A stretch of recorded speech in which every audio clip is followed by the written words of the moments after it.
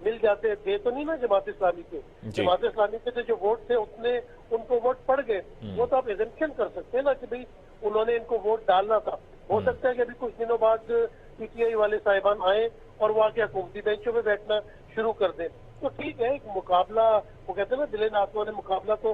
فردوس شمیم نقوی صاحب کے بارے میں آپ کی کیا رائے ہے کہ انہوں نے یہ کہا کہ اگر میں یہاں جا کے ووٹ ڈال دیتا تو پھر مجھے اپنی پروونشل اسمبلی کی سیٹ چھوڑنی پڑتی, اور وہ چاہتے ہیں کہ وہ وہاں پر جائیں.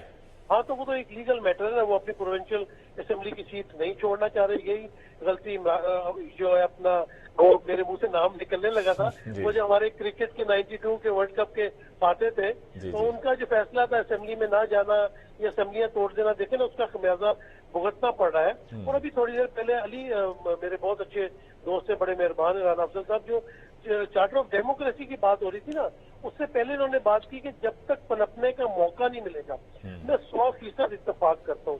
اب دیکھیں نا 99 میں نواز شریف کے اوپر طیارہ اغوا کا کیس بنتا ہے, پھر آپ جلا وطن کر دیتے ہیں, پھر وہ آتے ہیں ہوتے ہیں, پھر وہ بنتے ہیں, آپ پھر نکال دیتے ہیں. 24 سال اس بات کو گزر گئے. اتنی عمر ہوتی ہے سیاستدان کے پاس کام کرنے کے لیے, پرفارم کرنے کے لیے.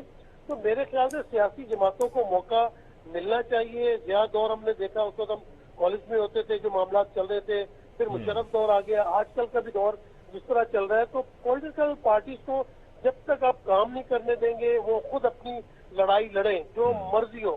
پولیٹیکل پارٹیز کا مقابلہ آپس میں ہونا چاہیے, اور جس طرح چارٹر آف ڈیموکریسی ہوا تھا اس میں کافی کلاس تو بہت اچھی تھی, لیکن پھر سیاستدان ایک جگہ جو ہے نا وہ ڈنڈی مار جاتے ہیں. مجھے یاد ہے میں چارٹر آف ڈیموکریسی میں لندن میں موجود تھا, بلکہ محترمہ بے نظیر بھٹو اور نواز شریف کے پیچھے کھڑا تھا جب سگنیچر ہو رہے تھے, اور اس کی کلاس 6 تھی جس میں لکھا ہوا تھا کہ ملٹری اسٹیبلشمنٹ سے ہم رابطہ نہیں کریں گے.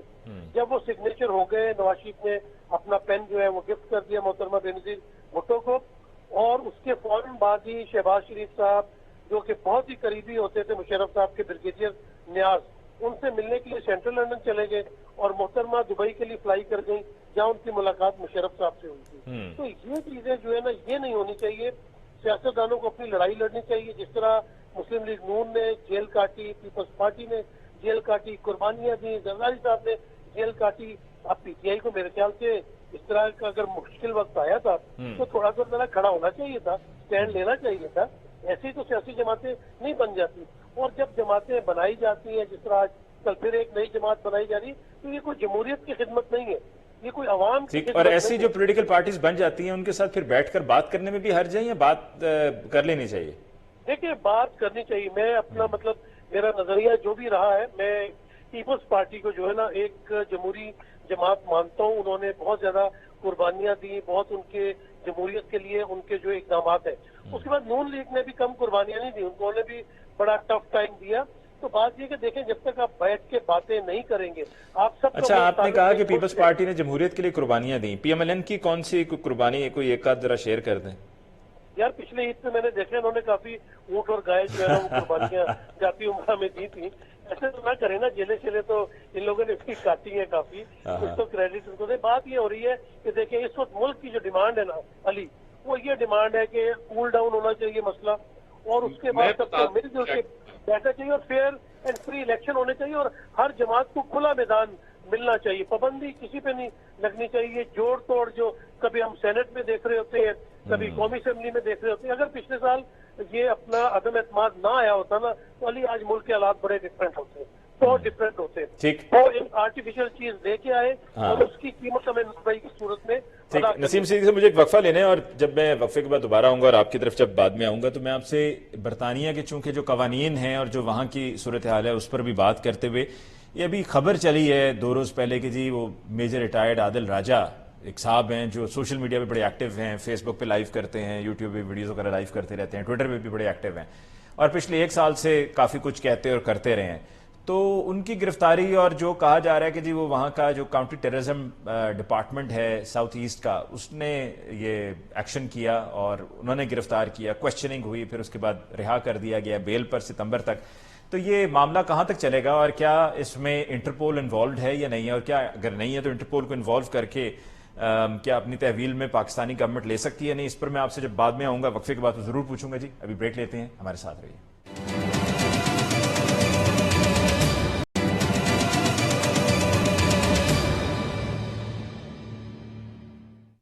Welcome back. After break discussion کو آگے بڑھاتے ہیں. رانا صاحب, افضل صاحب, روسی تیل آ گیا, انتظار تھا جس شاہکار کا وہ شاہکار آ گیا, پر عوام کو ریلیف کب ملے گا؟ دیکھیں, سب سے پہلے تو یہ کہا گیا کہ کیونکہ یہ امریکن سازش ہے تو اس لیے یہ روس سے تیل نہیں خریدنا چاہتے, تو وہ جھوٹ تو ایکسپوز ہو گیا, وہ پروپیگنڈا جو ہے ایکسپوز ہو گیا پی ٹی آئی کا. دیکھیں, دوسرا, میں تو پہلے دن سے یہ بتا رہا ہوں آپ کو کہ اگر ہماری 100 لیٹر کی کنزمپشن ہے اور 1 لیٹر جو ہے وہ ہم روس سے لے لیتے ہیں 20 سے 30% ڈسکاؤنٹ پہ, تو اوور آل پرائس پہ اس کا وہ اثر نہیں آتا. دیکھیں, یہ تو تب, لیکن اگر وہ 1 روپے کی بھی جو کے اندر بھی جو بچت ہے 20-30% 100 میں سے, اس سے آپ کی جو فارن ایکسچینج ہے وہ بچتی ہے, اور جو آپ کا آٹومیٹک میکنزم ہے پرائس ٹرانسفر کرنے کا ہر 15 دن بعد بائی منتھلی, اس کے تحت جو بچت ہوگی وہ عوام کو ٹرانسلیٹ اچھا, تو پھر رانا صاحب یہ ہم نے پہلے بچت کیوں نہیں کی؟ ہم پہلے اپنے فارن ایکسچینج کو بچا لیتے. نہیں, دیکھیں, ہم نے تو بارہا کوشش کی, لیکن ایک بات تھی, ایک گپ تھی پی ٹی آئی کی کہ ہم نے معاہدہ کر لیا ہے, اور ایک حقیقی معنوں میں آپ نے یہ چیز کر کے دکھانی تھی جس میں ہم نے امریکہ کو بھی کنونس کیا کہ یہ ہم لینا چاہتے ہیں اور اس میں آپ کو کوئی اعتراض نہیں ہونا چاہیے.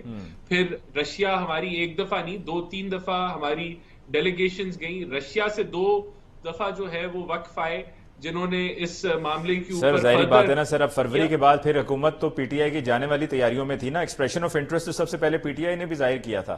دے were interested to buy from them. نہیں, پی ٹی آئی نے آ کے جب اناؤنس کیا اور انہوں نے اہداف بتائے کہ رشیا کے اندر جو ان کا ٹرپ تھا اس میں کن چیزوں پہ بات ہوئی, تو اس کا ذکر بھی نہیں کیا گیا تھا. یہ ایک آفٹر تھاٹ تھی, اس کو ہم نے امپلیمنٹ کیا. اور میرا صرف کہنے کا مقصد یہ کہ اگر آپ نے ایک ملک سے پہلی دفعہ کاروبار, مثال کے طور پہ آئل امپورٹ کرنا ہے, تو اٹ ٹیکس ٹائم. وہ ہم نے سفر طے کیا. اب یہ ریفائن ہو کر آیا ہے جی رانا صاحب؟ دیکھیں, یہ انفارمیشن میرے پاس نہیں ہے, لیکن اگر ریفائن نہیں بھی ہو کے آیا تو پلان یہ تھا کہ اس کو مکس کر کے چلا لیا جائے گا, یعنی کہ مکسنگ کر کے وہ وائبل ہوگا چلانا. لیکن میرے پاس ایگزیکٹ انفارمیشن نہیں ہے. لوگوں کی گاڑیوں میں, سواریوں میں مکس ہو کر ڈلنا تھا؟ نہیں, کروڈ آیا نا. کروڈ آیا, کروڈ جو ہے, اچھا, اس کو پیوریفائی, اس کو تھوڑا سا مطلب استعمال کے قابل بنانے کے لیے, اپنی ریفائنری میں ریفائن ہونے کے لیے جو اور کروڈ آتا ہے مختلف ممالک سے, ان سے آپ مکس کریں گے تو انہی ریفائنریز میں چل جائے گا. تو جو اینڈ پروڈکٹ ہوگا وہ تو وہی کوالٹی کا ہوگا جو اویلیبل ہے مارکیٹ میں. لیکن یہ میں آئی ہرڈ دس کہ اس طریقے سے بھی اس کو مینیج کیا. عوام کو اس سے کوئی ریلیف نہیں ملنے والا؟ نہیں, ریلیف ملے گا, لیکن وہ تھوڑا ہوگا. اصل چیز یہ تب محسوس ہوگی, مثال کے طور پہ اگر ہم 20% یا 30% رشیا سے امپورٹ کرنا شروع کر دیں تو پھر اس میں آپ کی ایوریج پرائس میں واضح کمی آئے گی. ٹھیک, لیکن اس میں دیکھیں, آپ کہہ رہے ہیں نا کہ ہم فارن ایکسچینج اپنے بچا لیتے ہیں, تو جب ہم فیول مہنگا ہمیں ملتا تھا تو ہمیں مہنگا بھی اس لیے ملتا تھا کہ ہم نے پیمنٹس کرنی ہوتی تھی فیول کے لیے ڈالرز میں. تو ٹھیک ہے, ہم اپنے فارن ایکسچینج تو بچا لیں گے کہ جب ہمیں ڈالرز میں پیمنٹ نہیں کرنی ہوگی, لیکن دوسری طرف جب ہم ڈالرز میں کرتے تھے تو اس میں چونکہ ہمیں مہنگا پڑتا تھا کنورژن کی وجہ سے, تو وہ بھی ایک فیکٹر ہوتا تھا کہ جس کی وجہ سے فیول ہمیں مہنگا پڑ رہا ہوتا تھا اور پھر عوام کو بھی مہنگا ملتا تھا. تو وہاں پر پھر عوام کو بھی, اب یہ دیکھیں نا 30% کا اگر یہ ہے فرق, تو اس میں 10 روپے, 15 روپے, 20 روپے, 30 روپے فرق تو پڑنا چاہیے. نہیں, دیکھیں, میں آپ کو پھر اس کو سمپل کر کے, اگر مثال کے طور پہ ٹوٹل پاکستان ڈیلی کا 100 لیٹر استعمال کرتا ہے اور رشیا سے آیا ہے ابھی آدھا لیٹر, اس آدھے لیٹر پہ ہمیں 30% مثال کے طور پہ ڈسکاؤنٹ ہے, تو وہ تو 1-2 روپے بھی اس کا امپیکٹ بنے گا. تو وہ امپیکٹ ضرور ٹرانسفر ہوگا عوام کو. ایک آٹومیٹک میکنزم ہے اوگرا کا پرائسنگ کا, جو ہر ایوریج آپ کا جو ایکسچینج ریٹ ہوتا ہے 15 دن کا, جو آپ کی ایکچوئل امپورٹ کا کی کاسٹ ہوتی ہے کروڈ کی, تو یہ اس میکنزم کے تحت جو آپ کو اسپیس ملے گی وہ ٹرانسفر کر دی جائے گی. لیکن اصل آپ کو ایڈوانٹیج تب ہوگا جب آپ اس کو زیادہ مقدار میں منگوائیں گے, کوانٹٹی بڑھے گی, جی جب کوانٹٹی بڑھے گی. ٹھیک ہے, عاجز دامرا صاحب, پروگرام کو کنکلوڈ کرتے ہوئے, یہ عام انتخابات کی تاریخ کا معاملہ اب الیکشن کمیشن کو اختیار دے دیا گیا ہے, صدر کو نہیں. آپ کی نظر میں یہ اختیار کیا پرماننٹلی دیا گیا ہے, بل منظور ہو گیا ہے, یا یہ صرف ستمبر تک ہے جب تک اپنے صدر نہیں آ جاتے؟ دیکھیں پیپلز پارٹی اس میں تمام کلیئر ہے, اور ویسے بھی یہ ملک کی نیڈ ہے, تمام پولیٹیکل پارٹیز کی نیڈ ہے, کیونکہ آپ کو ریفارمز کی طرف تو جانا ہوگا نا. کوئی بھی ملک یا کوئی بھی